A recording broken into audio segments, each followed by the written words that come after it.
inilah salah satu gagal paham otaknya ahlul bid'ah ini ya.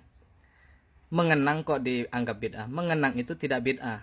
Ente pahami ya ahlul bid'ah, bahwasanya yang bid'ah itu adalah membuat acara di hari-hari tertentu, mengkhususkan hari-hari tertentu seperti hari kelahiran hari ini, membuat acara. Lalu kita bikin acara mengenang Nabi, mengenang itu. Itu yang haram ya. Misalkan di hari kelahiran Nabi atau di hari kelahiran Imam Syafi'i, ente mengenang Imam Syafi'i, itu adalah kebid'ahan. Akan tapi di hari-hari biasa ente mengenang tanpa ada mengkhususkan hari-hari tertentu, maka itu boleh. Siapa yang bilang nggak boleh? Jadi ini pahami. Susah kadang kalau sama ahli bid'ah. Memang syarat untuk mengikuti bid'ah adalah gagal paham. Lah, Nabi sendiri mengkhususkan kepada hari tertentu, yaitu hari kelahirannya, untuk beribadah suatu ibadah tertentu. Lah, ente kok malah bilang bid'ah? Ya opo sih? Maka sebenarnya yang kebolak-balik itu ya otak ente. Assalamualaikum warahmatullahi wabarakatuh. Pada kali ini kita akan membahas betapa jungkir baliknya otak bayi Wahabi ini. Hal ini bermula dari sebuah poster dari kalangan Wahabi, yaitu Wahabi mengadakan sebuah acara mengenang sang guru mulia, yaitu Syekh Albani.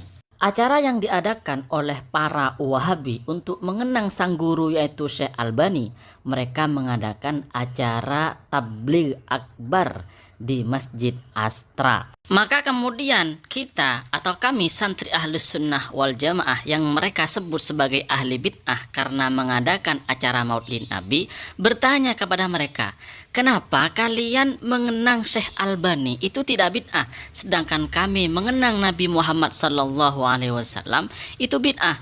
Kami mengenang Nabi Muhammad dengan melaksanakan Maulid Nabi itu bid'ah, tetapi kalian mengadakan acara tabligh akbar mengenang guru kalian Syekh Albani, malah kalian tidak bid'ah. Ini kan sama saja sebenarnya. Kami mengenang Nabi Muhammad SAW, sang penyelamat dunia, sang pujaan hati, dengan mengadakan acara Maulid Nabi. Lalu kalian mengadakan tabligh akbar untuk mengenang guru kalian. Lalu kami dianggap bid'ah, sedangkan kalian tidak dianggap bid'ah. Ini kan lucu. Acaranya sama. Maulid Nabi itu apa isinya? Isinya ya tabligh akbar, membaca sirah Nabi. Terus mengenang Syekh Albani apa acaranya? Sama aja, tabligh akbar. Lalu mereka tidak bid'ah, sedangkan kita yang mengenang Nabi Muhammad, sang penyelamat, sang rasul, dianggap bid'ah. Ini lucu-lucuan Wahabi. Kemudian ada generasi Wahabi yang mencoba menjawab dari pertanyaan santri Ahlus Sunnah wal Jamaah tadi. Kata generasi Wahabi ini, mengenang itu boleh. Siapa yang mengatakan tidak boleh? Mengenang itu boleh kalau tidak dikhususkan. Misalnya mengenang Syekh Albani, itu kan tidak dikhususkan, maka boleh-boleh saja. Tetapi mengenang itu menjadi bid'ah, tidak boleh, sesat masuk neraka, kalau dikhususkan pada hari-hari tertentu atau pada waktu-waktu tertentu. Misalnya mengenang Nabi Muhammad SAW pada hari Maulid Nabi. Maka ini menurut Wahabi ini adalah bid'ah, sesat masuk neraka. Maka tanggapan kami seperti ini. Sebelum kami menjelaskan tentang dalil-dalil hadis atau dalil Al-Quran, saya ingin bertanya kepada generasi atau bayi Wahabi ini, sebenarnya mengenang Nabi Muhammad SAW itu ibadah apa bukan sih? Karena kata Wahabi, bid'ah itu hanya dalam ibadah, sedangkan di luar ibadah itu maka bukan bid'ah. Nah sekarang pertanyaannya, mengenang Nabi Muhammad SAW, mengingat, membaca sejarahnya, itu ibadah apa bukan? Ibadah mahdoh, ritual ibadah itu apa bukan sih sebenarnya? Selanjutnya, dan ini akan menambah sebuah fakta bahwa memang otak Wahabi itu kebolak-balik ya. Kalau kita membaca atau melihat dari konten acara Maulid Nabi, maka di dalam Maulid Nabi itu ada acara pengajian atau tabligh akbar, ada sholawatan atau membaca sholawat, ada membaca kisah Nabi, sejarah Nabi, ada juga di situ silaturrahim, ada juga bersedekah. Nah ini sebenarnya semuanya dianjurkan oleh Nabi Muhammad SAW dan ada dalilnya secara umum ya, secara umum, tidak ada waktu dan tidak ada tempat. Pokoknya dimanapun kapanpun ya ente ngaji, ente baca selawat, ente mengenang Nabi, membaca sejarah Nabi kan gitu. Itu nggak ada waktu dan nggak ada tempat tertentu dari Nabi. Artinya umum kita boleh melakukannya, bahkan dianjurkan melakukannya. Tetapi oleh Wahabi kemudian dituduh sebagai bid'ah dengan alasan mengkhususkan kepada hari-hari tertentu atau mengkhususkan pada waktu-waktu tertentu, yaitu bulan Maulid Nabi. Sekarang kita lihat dari aktivitas Wahabi atau amalan Wahabi. Wahabi itu punya rutinan, misalnya kajian hari Ahad, kajian Ahad subuh, kajian Sabtu subuh, dan seterusnya. Acaranya di situ apa? Acaranya ada pengajian, ada membaca sejarah Nabi, ada baca hadis Nabi. Pokoknya di situ ada pengajian. Itu di waktu tertentu, misalnya waktu subuh ya, waktu subuh, setiap hari Ahad, dan seterusnya. Lalu mereka tidak menganggap itu bid'ah.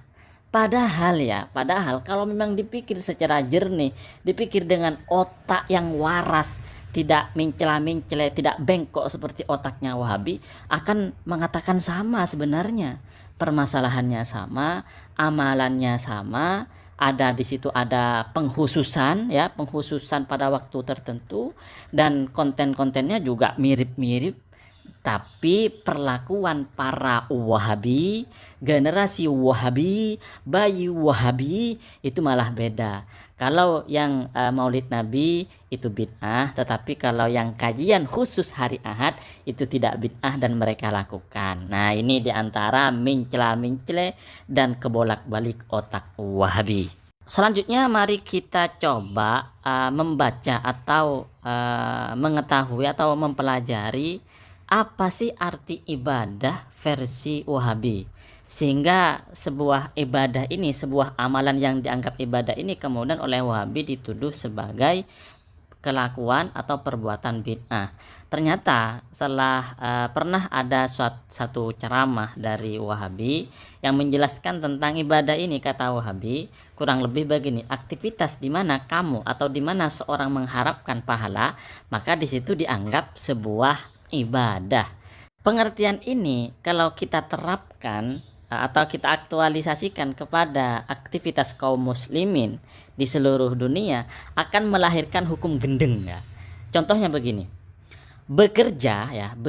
Kita bekerja dengan niat mencari nafkah untuk anak dan istri, maka itu adalah ibadah dan akan diberi pahala.